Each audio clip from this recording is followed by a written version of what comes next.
Great. Excellent. It's really good to see so many people here today. Thank you so much for taking time on a Saturday morning to participate in our democracy. My name is Monica Kingra. I'm the state senator representing the 45th Legislative District. Thank you for that. I am truly honored to be here to welcome all of you. I also want to introduce a couple of the electeds that are in the room with us. We have our representative, Vandana Slatter.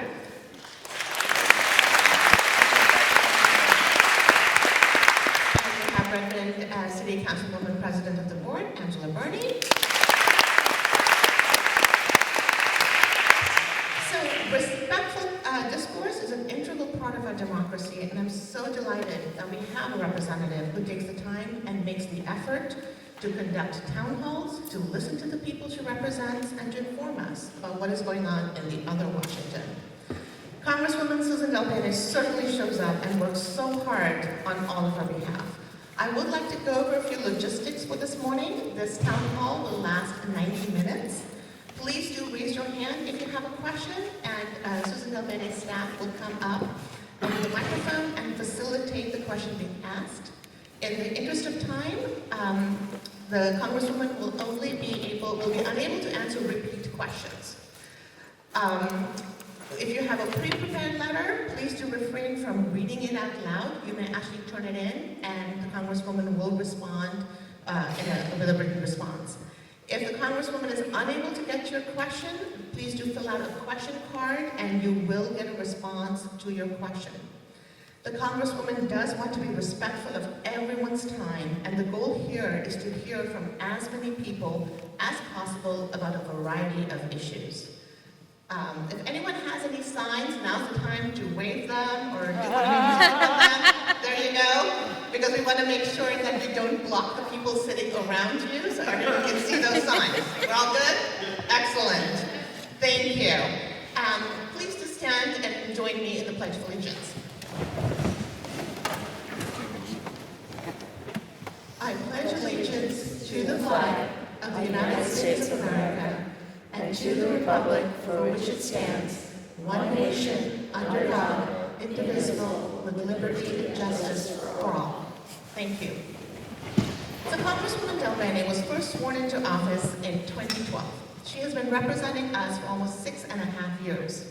Suzan is a leader on issues of technology, health, and agriculture. She currently serves on the House Ways and Means Committee, which is at the forefront of debate on taxes, healthcare, and retirement security. She also serves on the House Budget Committee, where she's working towards a bipartisan long-term budget solution that reduces our deficit and grows our economy. Suzan worked in the biotech industry before earning her MBA from the University of Washington. For 2 decades as an executive and an entrepreneur, she helped to start drugstore.com and served as CEO and president of Nimble Technology.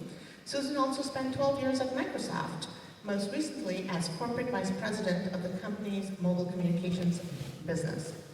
Before being elected to Congress, Suzan served as director of the Washington State Department of Revenue. While Suzan has these amazing and very impressive qualifications, I am actually very proud to be represented by her because she is one of the hardest working congresswomen that I know. She is someone who truly cares and who actually shows up. And so it is my honor to introduce our representative, Congresswoman Suzan Delbene.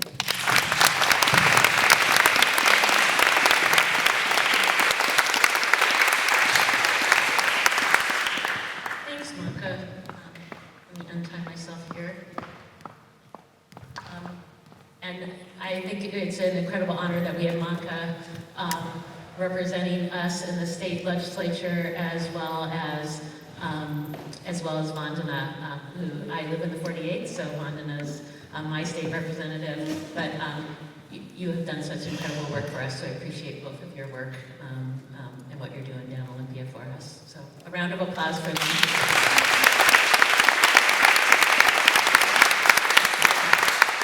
And I'll try, if you ask me a state question, I won't immediately go and make them answer it for you to save them, since this isn't their town hall. Thank you again for being here. A couple of things I want to point out to begin with. Our district, the 1st Congressional District, goes from here, Kirkland, from Lake Washington, basically the 520 Bridge, out to Alpental on the north side of Snoqualmie Pass, up to the Canadian border. So from Point Roberts to the North Cascades National Park, and kind of goes over the top of Bellingham and wiggles down I-5 to Kenmore, and that's our district. It is a big district. It is a diverse district. It is diverse economically. We have a lot of farmers. We have a lot of manufacturing. We have a lot of technology. We have very rural areas. We have very urban and dense areas. And so I am really honored to represent our district. It was drawn to be an evenly divided district politically by our redistricting commission, and it is actually, I think, as a legislature, it's very helpful to hear every point of view, because there are many differing points of view in your district, because it forces you to take all of that information and make the best decisions you can, because you hear from folks who have different points of view and look at issues from different sides. I go back on Monday, which is coming up here really soon, and to highlight what's going to happen when we get back, probably the first thing that is on the table is the budget and how we fund the government. As many of you know, the federal fiscal year ends at the end of this month. And so for the federal government to stay in business on October 1st, we have to pass funding bills that appropriate the dollars for the next year. And this normally would be a fairly normal routine that we do every year, but as you know, it's been challenging every time with shutdowns. We saw that at the beginning of this year. And when we only fund the government in fits and starts for 30 or 90 days at a time, you can't plan, you can't necessarily hire people. Programs that we want to be funded may only have funding for a few months, so they can't necessarily deliver grants for the whole year. We have passed 10 appropriations bills out of the House. The Senate has done none. And so when we get back, the conversation that we have is what are we going to do to make sure there's funding? And I am concerned that there will be another continuing resolution which funds the government for a short period of time while we keep working it out. And it turns out that the fiscal year always ends at the end of September, so there's no surprise dates here, and yet it is a continuing challenge. Quickly, as I wanted to point out, because I forgot that I have one of the big things that we do as members of Congress is casework. And one of the biggest things that my office does is help individuals in our community with issues they have with the federal government. So if you have issues with veterans benefits, Social Security, Medicare, immigration issues, etc., if folks in my office who are working with folks to help get answers, to help work through issues with you that involve the federal government. And I have my staff, many of folks on my staff who are here do a great job. Patrick Hogan. Patrick does a lot of our immigration casework, is amazing in his knowledge on immigration issues, and so he's worked with many folks throughout our region.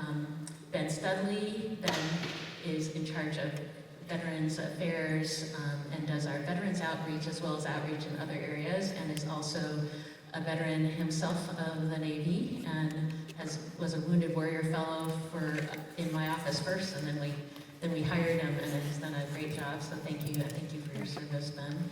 And Dennis Stills. Dennis is my district director, and my two offices are in Bothell and in Mount Vernon.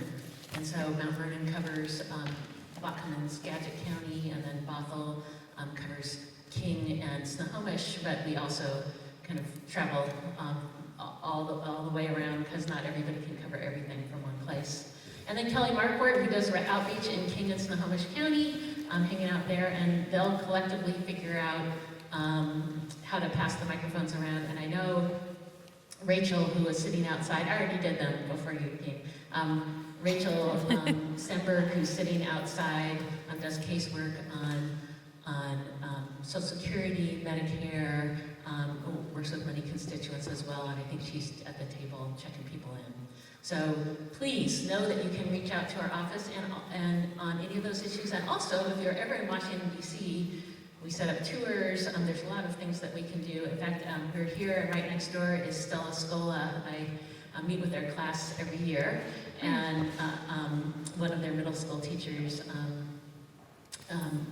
Bridget Tennis brings her students to Washington, D.C. every year too, so I get to meet with them, but I come here every year, meet with her students, and she brings them out there and they do tours and learn. But if you're ever out there too, please know you should also contact our office so we can help. So those are the logistics side. There are so many issues, and we'll talk about the ones that are in your mind too, that we are working on. In particular, some that I've personally been driving, and we've talked about even since I've been home, the low-income housing tax credit and increasing that. Senator Campbell's leading that in the Senate, I'm leading that in the House. Individuals and families can't thrive if they don't have a safe, healthy place to live. And in our region, it's become particularly hard, and one of the big challenges we also face is just having enough inventory, enough spaces for people to live. So the low-income housing tax credit is really critical to helping create that inventory and providing the financing that makes sure that we have more affordable housing built in our region, including in rural areas, and also helping our tribal communities. And so that legislation is critically important. I'm helping lead the increase in the child tax credit.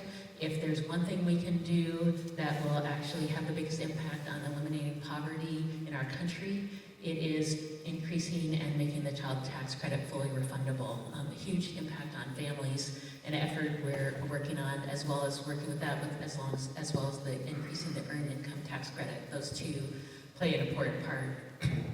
Yesterday I was at Food Lifeline. Hunger, some people think Washington State is prosperous, but we have many people going hungry. 1 in 5 children in Washington State experience hunger. We have a lot of work to do. The administration right now is attacking nutrition programs, trying to make it harder and harder for people to get access to basic nutrition programs. So I've done a lot of work here. I served on the Ag Committee when I was first elected. One of the most basic things we can do is make sure that people have a roof over their head and are able to get healthy, nutritious food. We grow a lot of healthy, nutritious food right here. So the attacks that we see on nutrition programs and access are really unconscionable. The average SNAP benefit is about $1.40 a meal. So when we talk about just being able to afford a meal, that doesn't take you very far. This is not a luxurious benefit. And then last, I see many folks here in their red shirts, and I just want to say,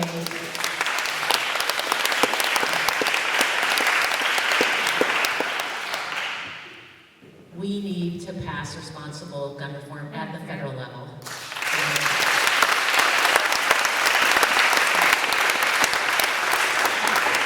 We're going to continue to take it up in the House. We've passed legislation in the House for universal background checks and to close the Charleston loophole. We are bringing up more bills in committee as we return, things like banning high-capacity magazines. There are other pieces of legislation that will be considered. These are sitting at the door to the Senate. There's a lot of bills sitting at the door of the Senate, and we may talk about a lot today. The American people have spoken and have been very clear. They want to see responsible gun reforms. There's no reason the Senate shouldn't be taking up those bills. And if you want to vote no, then vote no and show the American public where you stand. But let us have that vote in the Senate. And so thank you for the work that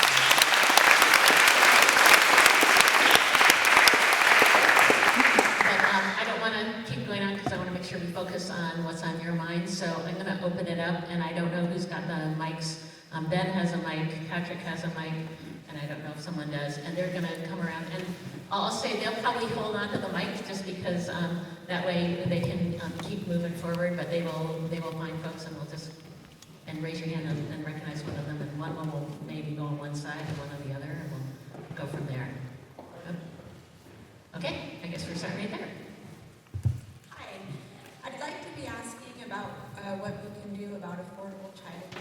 My first grandchild was born, and my college-educated daughter makes about $28,000 to $3,000 a month, and infant care is $1,600 a month, so it makes it hard to afford to live. But what I'm going to ask instead is what we're going to do about our military refusing to answer for stopping at Donald Trump's golf resorts instead of where they're supposed to.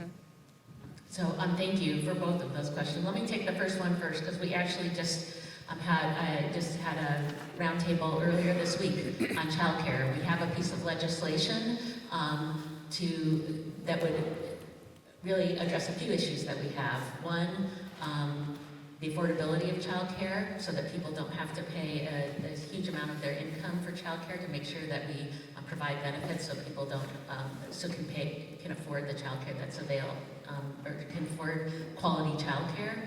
Two, to make sure that people who are serving and doing this incredible work for us as childcare providers are making a living wage. Three, we have to address issues of availability of childcare, because even if you can find good childcare. I talked to a mother in Snohomish County who had to drive an hour out of the way, away from her work, to drop her child at the childcare, and then an hour back, just because there's no availability. So we also want to make sure that there's more available. We have a bill in the House. Senator Murray also has the same bill in the Senate that would provide important resources, not only for childcare, but programs like Head Start. There are state programs as well to make sure that every child gets a great start in our country.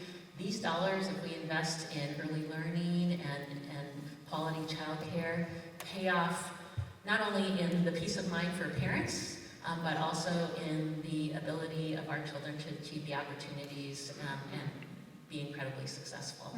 In fact, if we don't spend that money and we don't make those investments, it will cost us a lot more in terms of the challenges that we face of people getting behind in school or having other troubles and not being successful going forward. So we have that bill, we're working hard, and I know there's a lot of great efforts in the state happening as well. On the other side, there is an investigation that's been called. We go back into session. We fly back on Monday. Will be our first full day of session will be on Tuesday, and there already is an investigation starting to understand what happened with planes refueling in places where they don't normally, in Scotland, et cetera, to understand what happened with respect to prioritizing the president's properties instead of following normal channels. So there will be an investigation, but that will happen when we get back. Ben. Thank you very much for town hall meeting. I hope we have another one in another month or two. But here's my question. I'm seeing these ladies here with the guns t-shirts. And the t-shirts were regarding guns. And my focus is on the people, the bad guys who have guns, and the lack of will on the part of our elected officials to really deal with those people. Let me be specific. Right now, a person goes out and he tries to buy a gun. He's a felon and he lies about when he fills out the form. We do not follow up on those people and deal with those people so we prevent them from buying a gun or trying to buy a gun through a relative or a friend. Why doesn't Congress go and do something with regard to people who lie on the applications? Next, straw purchases. We know that over 90% of the guns used today in felonies and robberies and things like this are stolen guns, guns that are bought on a straw purchase. The state of Washington, we do not do anything with regard to people who have used guns that were stolen or guns that were bought on a straw purchase. We don't treat them inordinately from the guy who bought the gun legally. Some states are doing this.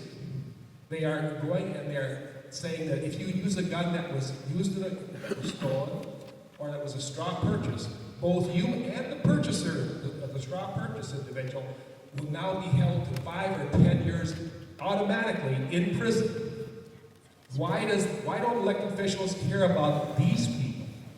Also, looking at the school down in Florida, that gentleman that monster who killed all those people, the school, and I used to teach, okay? I know a lot of people have real strong feelings about teachers doing certain things, but here's an individual that the sheriff in the adjoining county went to that home 40 times, yet the school never went and put this kid on a list so that he could be prevented from buying a gun.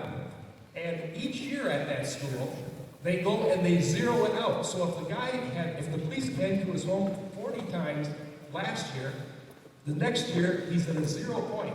So the point being is that these policies that schools have to go and to shield people who should not be able to buy guns, they're really part of the problem. Thank you for your comments and your point, which I think we all share, or I share for sure, which is that we need responsible gun reform.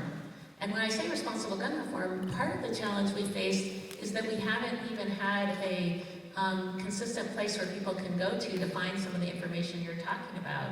Many times records were kept on paper on purpose, and so when you tried to do a background check even to find things out, you didn't get a speedy response. That's why closing the Charleston loophole is so important, because basically the way it's been, it said if you don't get a response within a certain period of time, within 3 days, it's considered to be okay. So we have technology, we have a lot of ways where we can keep information where someone can be able to tell if someone has other issues happening or has abused their rights with respect to guns or firearms. And so if we have that information available and can make sure that it's available quickly across the country, that addresses many issues. But we haven't been able to do research into gun violence as a public health issue. That's been blocked at the federal level. There's been a block to create some of these databases and other places where there be information so that you can actually understand what's happened and use that. We're trying to pass universal background checks to address some of these issues. We passed it in the House. We're trying to get that through the Senate. But there are many other things we can do. We're trying to start, one of the most basic things we can do is pass background check legislation, close the Charleston loophole. We have issues with things like assault weapons and high-capacity magazines. Even in Dayton, where the police were there almost instantaneously, so many people were killed because someone has a weapon that can operate so quickly, they can do so much damage so quickly. We've got to take action. And we have been trying. I sat on the floor of Congress with Congressman John Lewis. Make the Senate take a vote. And like I said, if you want to vote no, then tell the American people where you stand and you're against it. But don't be afraid to take a vote. Let's have that vote so that we can make sure that we can hold our representatives accountable for where they stand. But also, I think we have the opportunity to move legislation forward if people are put in a position where they have to take that vote. But thank you, because you highlight the kind of breadth of issues that we have to tackle, and we're still trying to get started. Yes, I'm sorry. The Fifth Circuit's about to rule on Obamacare, and I wanted to know what you see as the path forward. Should they rule it's unconstitutional, especially given that the House may be denied standing in the lawsuit? And I also wonder if you would be willing to support raising the shared responsibility payment by $1 to help ensure health care for parents. Thank you. The lawsuit that's happening in Texas in particular, and the Affordable Care Act, basically saying when the Republicans got rid of the individual mandate, that therefore they're basically arguing the entire law should be thrown out. I think that will end up being appealed and end up in the courts for a while. Even if a decision is made here, it will be appealed, and so I don't think there will be a final decision quite as quickly. But we need to continue to defend the Affordable Care Act. We have attacks right now on the basics that were put in place to expand coverage, to make sure that people with pre-existing conditions had coverage. Right now, as part of that lawsuit, folks with pre-existing conditions would no longer be covered.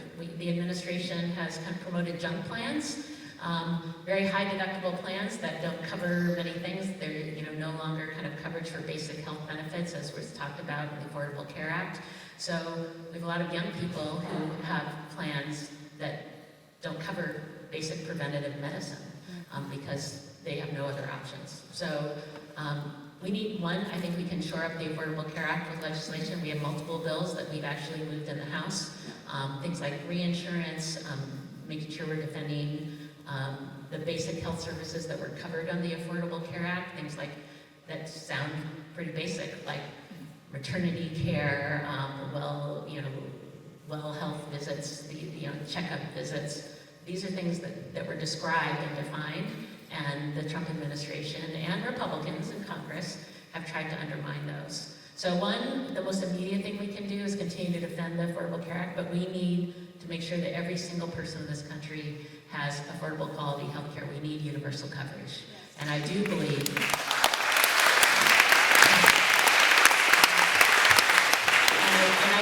this is a right, this is not a privilege. So there's much more we need to do. Today it's about defending the Affordable Care Act in terms of the most immediate needs and from going backwards, because we saw great progress there. But there is more we need to do. We have not reached universal coverage. I believe that we need to have a public option. I believe that the American people should have the opportunity to choose a public option. That could be Medicare. There's different proposals out there. It could be a Medicare buy-in. It could be some other public option that's put together so that people have that ability to find affordable, quality health care, and in whatever way works for them. I think that public option is important, and giving people that choice, I think a lot of people would take that option. But right now, our conversation is about keeping us from going backwards in many cases. That doesn't mean we're not doing work to go forwards. It just means a lot of issues because of what's happened with lawsuits, etc. We've got to make sure we don't continue to go backwards, because so many people, even when the Affordable Health Care law passed, the Affordable Care Act passed, I heard from many people throughout it, and when I was elected it had already passed. I heard from so many people throughout our region about what it meant to them and their ability to access health care. But I also heard from folks throughout our region about how much more we need to do, and I agree. We have prescription drugs, and we can talk about that more too. But the attacks that we have right now are trying to undermine what's there today, and we need to see what's working, what's not working, and move forward. So thank you so much for your question on an important issue. Would you support promoting this Medicare for All bill then? Because it sounds like you want to move forward and get. Can I just take the questions as they come, and we can. I just thought we were only doing one round of like healthcare questions, and I know that Well, so I believe that the best option moving forward is giving the American people a choice. And I believe that a public option is that best option, getting to universal coverage. We have folks in labor and other places who have worked hard for their health care and feel strongly about that. I think a public, excuse me, can I finish please? I think that giving people that option and letting people choose, if all people choose that option, we may be in a place where that's where we end up, but I think that choice is critically important. We have legislation in the House right now, actually different versions of there's a bill on something called Medicare Part E, there's a Medicare buy-in bill, there's many different, and we need to have that debate and rally behind legislation, but I think that's, in my opinion, is the best way going forward, because I think that choice brings the American people into the fold, lets them make decisions, and actually helps us continue to see what works and what doesn't work to make sure that we reach universal coverage. Okay, but thank you. Thank you. I just called your office several times ago. So it's a no. You would not support the Medicare for All bill. Thank you for the question. I want to. Okay.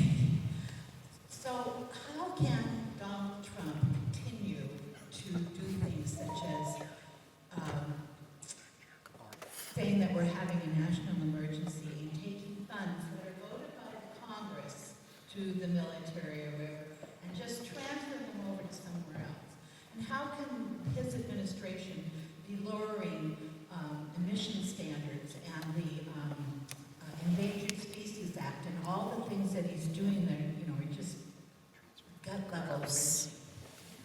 And what can you do to stop this? So,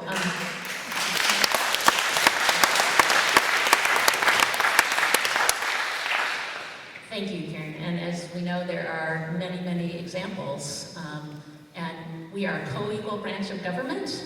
The Congress decides what happens with our dollars. And even the appropriations bills that I was just talking about that we passed, that's Congress deciding we think money should go here, not here. Just real quickly, and there are things that have been developed as rules by administrations in the past too. And those rules are where Congress has kind of maybe given general guidance of what they want to see happen, but the details have been developed by the administration and could be previous administrations. We call that rulemaking. It happens at the state level too. Where there hasn't been legislative clarity, rules have kind of provided that clarity. And in places where we think that the rules are not reflective of legislative intent, we need to pass laws to clarify that and say, no, you can't do this or you can do that. We are, in fact, next week when we are back, we are going to move legislation in the House to make sure that we continue to take a stand against offshore drilling on Pacific Coast and Myanmar and Alaska. But that had been a policy that was in place. We're going to reiterate and make sure the law is very clear there. And there are places where we need to make sure there's a law to be clear. Part of our challenge is the Senate, again, has not been taking these up. So while we may move legislation in the House, it may not go through in the Senate. But when it comes to the budget, et cetera, moving dollars that go against congressional intent, that does violate the constitutional authority of Congress.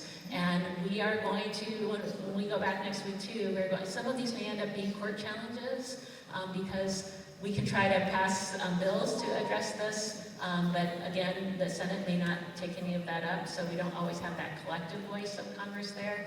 But there have been senators, even Republican senators, who have raised concerns in particular about moving dollars from military projects to the wall.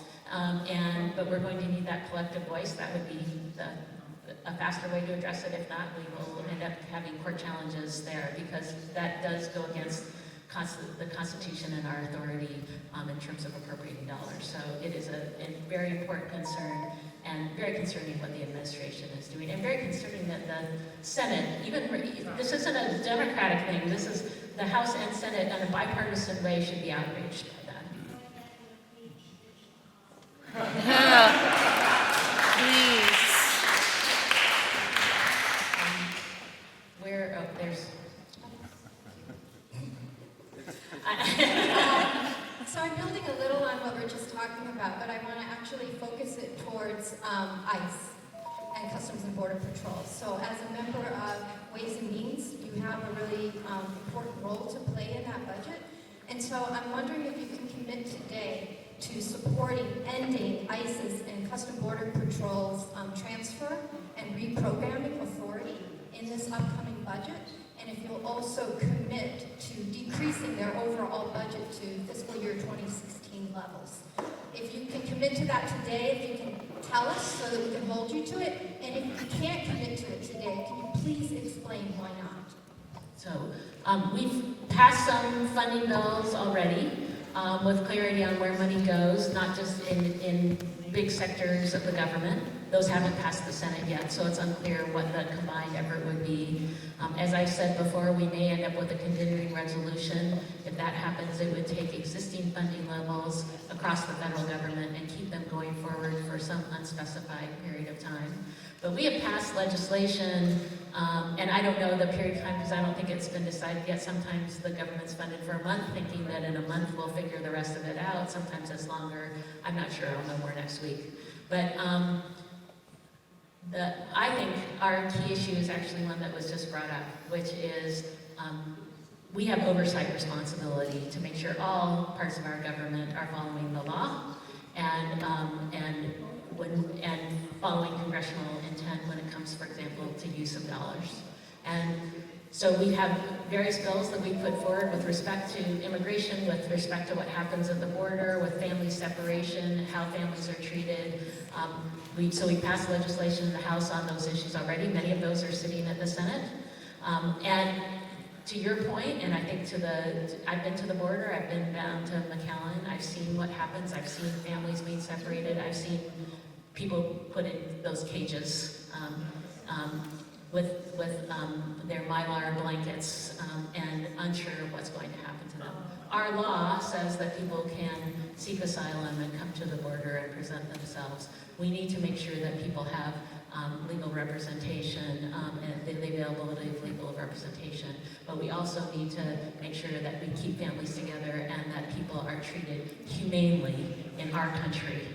So it's not, to me, it's not just a matter of it's a matter of overall policy, it's a matter of oversight, because if we lay down clear rules, the administration has to follow those, and that's been a huge concern of mine and others. So it's a combination of oversight, it is a combination of funding, but we also want to make sure that there's funding for programs that are helping families, that are helping provide services. And that combination is there. And so it is not a blanket answer, because there is money going to different places to make sure we're supporting families. And much of the legislation is not any one individual bill, it's a combination of appropriations bills. But some of those have passed, and we're waiting to see now what the Senate will do. So that's kind of where we're at and how we'll move forward. Just a quick follow-up is, if it's a continuing resolution, would you make sure the guardrails are there for humanitarian purposes? Because the June additional funding that you voted for didn't include that.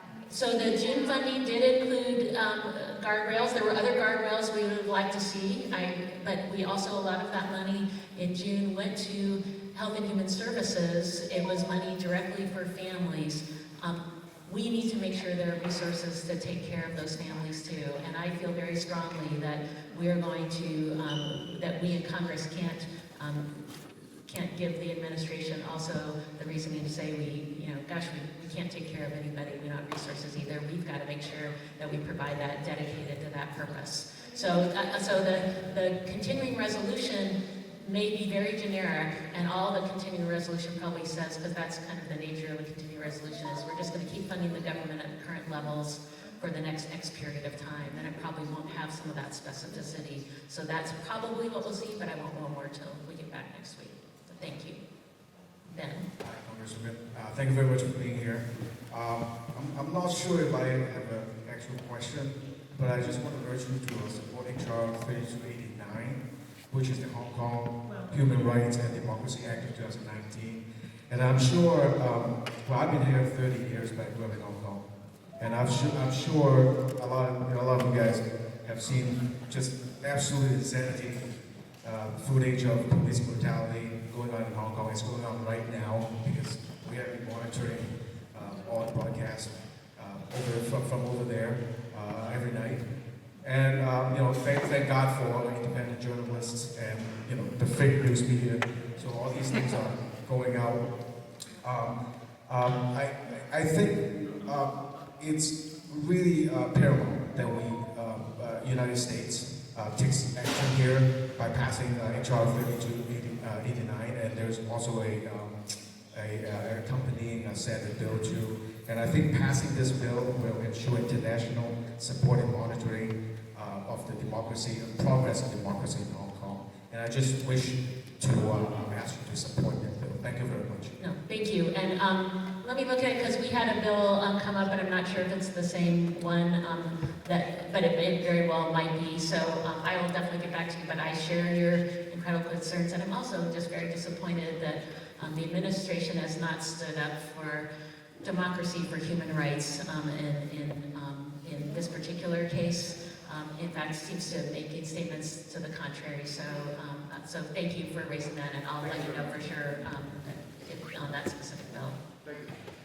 Patrick. So I'm Mark Donham from Redmond, and I lost my wife to early onset Alzheimer's disease at the age of 54. And I know you've supported legislation in the past to help us try to solve this healthcare crisis. So you talked about budgets. I just hope that you'll continue to encourage leadership to fund the $350 million that's on the table for fiscal year 20. And the scientists at NIH are saying that's what they need in order to try to have a cure or treatment by 2025, which is part of the National Alzheimer's Plan. So just appreciate your continued support there. Thank you. I'm so sorry about your wife. Alzheimer's is a devastating disease, and I started my career doing medical research. I was a biomajor in college. I did cancer research out of college, and I'm a big believer in supporting medical research. I've helped lead the effort to make sure that we're increasing funding for NIH so that efforts like the efforts to fight Alzheimer's are funded. The impact it has on so many people across our country. And we have great work happening right here in Washington State at University of Washington Harborview and the directed Alzheimer's research there. And I think we have the opportunity to see big breakthroughs that would impact so many families. So I'm a big believer that we need to make those investments in a variety of areas, but Alzheimer's is one of those important ones, and I believe in that effort, and we have, in a bipartisan way, despite some attempts from the administration, been able to increase funding for NIH, and a chunk of that is funding for Alzheimer's research too. And we also have legislation that we passed in the House, not only on research, but also on resources to make sure families are able to provide care, and also so many families are providing direct care to their loved ones to make sure the support services are there, and so that's also been a bill I know that we've been moving to help families out. We appreciate it, especially early onset, because we were we didn't fit any of it. Yes. I had a young woman come to my office a couple years ago with folks from the Alzheimer's Association, and she talked about her mother who passed away from early onset, and we talked, and I worked with her mother at Microsoft, and I had no idea that had happened. It has happened to everyone in our communities, and so we need to continue that fight. So thank you. And it's the most expensive disease in America right now. It cost $230 billion last year. We could use that money for other things if we could find some kind of treatment or cure. So And it's not just the dollars, it's the human impact too. But yes, you're absolutely right. it's a snowball. You're absolutely right. Talking about healthcare. Thank you. Thank you. Oh,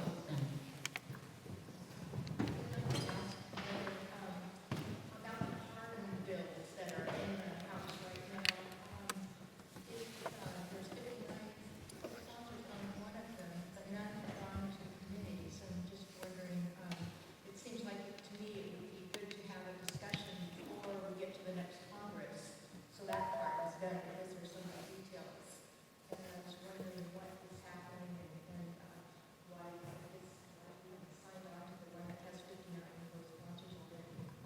Thank you for the question, and this is a very important question because as we've talked, when we talk about crises that we face in our country, the climate crisis is absolutely a crisis, and the approach is happening in the House from a few different areas. There are many pieces of legislation that are out there, different bills, so there's not any one. I think if we looked across the board and some others in this room, I see some familiar faces, may know even exactly how many different bills there are that are out there right now. Some that are very similar but take different approaches, for example, to putting a price on carbon, etc. We in the Ways and Means Committee, right before we came home for August, had a hearing, I think the first hearing we'd had in 11 years on climate. In Ways and Means in particular, being the place where we talk about taxes and revenues, we were talking about policies that can be put in place basically in terms of fiscal incentives to address these issues. And so we talked about many different bills, but also just people's different views on the best way to tackle the climate crisis. And I know other committees are doing the same thing. So that was the first wave when you talked about making sure we're having those conversations, because this is the first wave to coalescing and maybe taking those different bills and seeing where we can combine things together and come to something that has broad support across the Congress.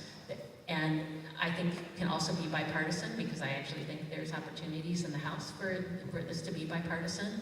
Maybe not on everything, but on some pieces of legislation. So that's where we're at on Ways and Means. I know there's a select committee on climate right now, Energy and Commerce, and others are doing that. So I'm not sure on the particular bill you're talking about. I can't tell you that I'm for or against it. I think right now, because I'm not sure which one it is. I know we have a bunch, and I'll find out from you too which one it is, so we can write it down. But we absolutely have to do something. I want to make sure that we do something that's actionable, that can really make a difference. And I've had a lot of people here who provided some great feedback on different proposals, and we've obviously had this conversation at the state level too. So please let us know. We'll figure out which bill that is. But this has to be something that we accomplish this Congress, even if it's just to say, here's kind of generally where we're coalescing, even if we can't get something through the Senate. And I agree with you, so thank you. Good morning. I have many concerns. One of the things I'm concerned about is the growing hyperpolarization in politics in this country. I don't know what we can do here. I'm concerned about how it's going to be exploited in terms of social media, etc., as we head up to the 2020 elections. And I don't know what Congress can do. Is money getting out there for the states? And I want election security, but without disenfranchisement. No, thank you. Another huge issue and critical issue, and we passed legislation in the House, so one of the first things we did to make sure that we continue to support voting rights across the country, we passed legislation to make sure that we have dollars going to states to help them with election security. Mitch McConnell wouldn't bring up that bill. I mean, it's really astounding to me of something that should absolutely be bipartisan. There's no reason we shouldn't be making sure that every state has resources to make sure that their elections are safe and secure. We do a good job in our state in terms of having prepaid ballots, having them sent to you, having a paper trail. There are a lot of things that we do well. A lot of states are far behind where we're at, and we also have a lot of states who are purposely disenfranchising voters, kicking them off the rolls, shortening polling times, just making it harder and harder for people to have access. So I believe very strongly in supporting the Voting Rights Act. It's been eroded, and making sure we continue to put the full strength of the Voting Rights Act back in place. We've been working on that in the House, and like I said, we passed some legislation already. One of the first things we did this Congress, but we haven't gotten it through the Senate. I think this is another place where oversight is very, very important. But we have seen clearly direct attacks on our elections across the country. We have the data, it's very clear. This is not a theory, this is reality, and there is no reason that we should not be having resources put there. So we're going to continue to push, but this has to be something that we continue to put pressure on in the Senate too, because there's no reason that the most basic thing we can do, which is provide resources to states for election security, they can't even take a vote on that. So thank you, though. This is a... How do I put pressure on a senator from a southern state? This is a good question because it comes up in many issues. One, we need constituents in those areas to speak up, and there have been groups, working with people to help raise their voices so that constituents are telling their legislators that they absolutely have to be working on or moving this issue. I think the combined public dialogue is critically important, and because that's the pressure that's going to make the difference. But I agree, it's hard. There's no direct way you can just say do that. But I think that the sentiment of the American people is critical here. And we talk about things like addressing gun violence. The American people are much more united than some of their representatives in Congress. And the more they feel that pressure collectively, the more ability we have to make a difference. And maybe the difference will be finally in elections. But I hope we can move more quickly than that. This next election is critically important. And remember that local elected officials have a big impact on this too, secretaries of state, etc. So we need people to be engaged at all levels of government. Federal can provide resources, but our states are actually driving a lot of that process, and we've got to make sure folks are aware of that. Thank you. Hi, Susan. My name is David Martin from Lake Stevens, Washington. My question is, if Mitch McConnell says he's not going to let any bills come to the floor for a vote unless the president will sign off on it, then what is the Senate for? And also, why is there no NATO response to Vladimir Putin blowing up nuclear weapons in Russia? Thank you. It's not just Mitch McConnell. One thing I think is important is Mitch McConnell's power comes from all those other senators who gave him that power, and they could also take that power away if they wanted to. So every Republican senator who says, oh, Mitch McConnell will do, they could stand up, they can actually go against him, they could stand up and push for universal background checks or push for election security. They have that ability, and so I just want to be clear, because I think folks say, oh, it's just Mitch McConnell. He is obviously in a key role, but his power comes from the other members of the Senate who support him and put him in that role, and they also have the individual power to stand up and to align, for example, with Democrats in the Senate and say, no, we disagree, and to move legislation. So I think that's got to be a key part of it, so it's not just him alone, even though he clearly is in that position today. And the hypocrisy of it is that he would say, if it was a Democratic president, I'm certain he would be saying that the Senate doesn't answer to the president. If we want to do something, we're going to do it. And frankly, we are, again, a co-equal branch of government. They should take their stand, and the president can decide separately where he is, but he doesn't need the president's approval at all to move a piece of legislation. And then on your last point, again, we're going back next week, and there will be more conversations on a lot of issues, including what's happened globally on many issues that have been brought up as we go back into session, and have some investigations on some issues too. So thank you. Hello.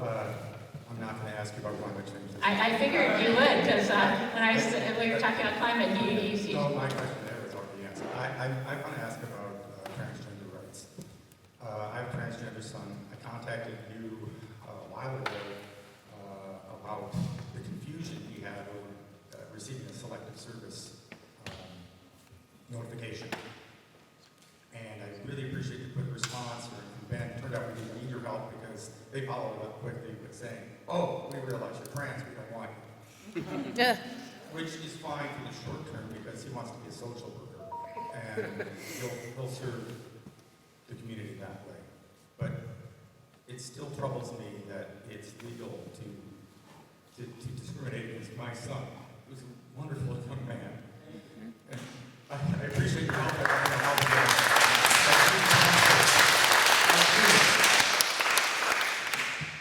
Thanks, Mark. And thanks to Ben, because I know Ben actually looked into the issue when you sent us the letter about selective service. And it was important that you did, actually, because there are probably many others who have that same question. And it was a great question. And so now we also have clarity, too, going forward in terms of things that we might be able to do to help address this going forward. But one, we in the House passed the Equality Act because not everybody in our country is treated equally, and the LGBTQ plus community is not treated equally. They can be discriminated in so many ways. We've definitely seen the trans community be a particular target, but we know whether it's in employment, public accommodations, and other areas, there's still discrimination against LGBTQ plus members of our community. And so in the House, we passed the Equality Act to address those issues. It's a very important piece of legislation. It was a celebration for us to pass. Again, it's another bill that's sitting in the Senate, but in a very important statement because we've been working on this. It's a piece of legislation I've been working on as well since I've been a member of Congress. And this is the first time we got it through the House. And when we think about so many things that we've been fighting for a long time, there are all those steps to get there, and this is one. But I will, and with my colleagues, continue to stand up against the targeting of the trans community, to stand up against what's happened with President Trump and our military, and singling out trans service members and their ability to serve. So we're going to continue to work hard because I know too your son deserves all of that support, and there's so many great people out there who do. So thank you so much for telling your story.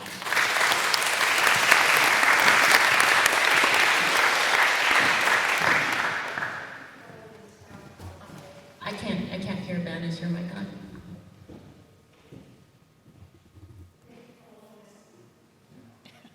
Battery. Did yours die? We're gonna have Patrick cut over there. We'll see how quickly we can. That battery is dying.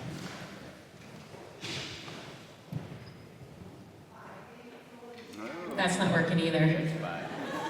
Did we lose something on the other end, or is there someone who has the system, who's in charge of the system?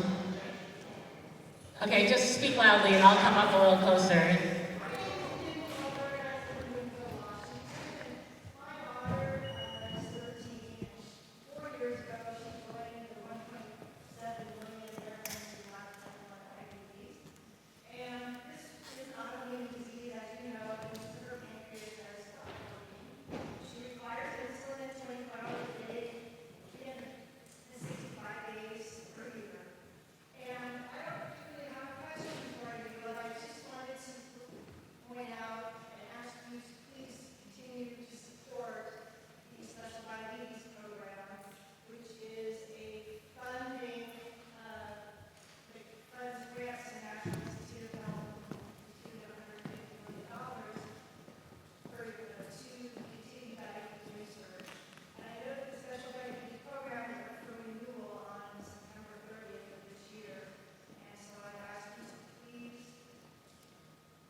Thank you. And yes, critically important. Very I am losing my mic now too. I am very supportive of the special diabetes program. So I absolutely agree that this is an important investment we make. Actually, when we look at things like diabetes and Alzheimer's, the number of people across our country that are impacted, the dollars, yay, there we go. The dollars that are spent are critically important because it is also a big expense that we have as a country in terms of care, and if we can come up with cures, not only, again, the incredible human impact, which is worth it all by itself, but the money that we can save if we can address chronic diseases that impact so many people across our country. Those are huge resources that we can use to go forward in other areas. So diabetes, absolutely, and your point on insulin is the perfect example of the need for change on drug pricing and transparency with prescription drugs, because what's happened with insulin and the increases there when it is something that people need every single day has been unconscionable and has impacted so many people across our country. So when we go back, one of the things that we passed some legislation already on drug pricing, but we have some other bills that we're taking up just to get at the heart, not just on insulin, but insulin I think is a great example to show here's a drug that hasn't changed over decades, but suddenly the price has changed dramatically, and that really kind of highlights in a nutshell the big problem that we have with what's happened with prescription drugs across our country. So that legislation is moving, but also special diabetes program I know has made an incredible difference, and so definitely I'll continue to support that and efforts that we do in diabetes research. And I know, in fact, we have made some progress too in terms of continuous glucose monitors and technology. I remember talking to a mother who was a professor at the University of Washington, and now she can see how her child's blood sugar levels are changing on her phone as you hold up your phone, and so what used to be something where you constantly were wondering, now there is an ongoing interaction. The more we can smooth that out so that we don't have the peaks and spikes in terms of blood sugar, the healthier our young people are going to be growing up. So thank you for raising that, and we'll keep working hard to move that forward. And that is something that Special Diabetes Program has had bipartisan support too, which is critically important for us moving forward. Thank you. Yay, Patrick It's working Smith. again, so. Hello. Thank you for having this town meeting. I was watching the news last night, and I caught the story about our military planes stopping at a small commercial airport next to one of Trump's properties to refuel and have maintenance. And I'm certainly concerned about the self-dealing and the corruption which happens 24/7, 365 days out of the year with the Trump administration. The media seems to be focused mainly on the money part of this. The alarm bells for me are going off on the military having no backstop. They get a call in the middle of the flight. Trump, being the commander-in-chief, tells them to stop at a small commercial airport. Our planes are vulnerable to sabotage, to terrorism. We have no security checks on any of the people that are doing the maintenance at this airport. We have no security checks on the fact that our military people could be compromised while they're there at that stop. We don't know whether, we look at the election system that was compromised. Look at where technology is. There could be tracking systems on these planes that every maneuver now that those planes are making, every place that they go, it's a national security issue. Not only for us, but for our allies. We have bases that, across the world that have security clearances for the people that are doing the maintenance on these planes and doing the refueling. Those planes could have gone up in the air. I mean, that supposedly happened this spring.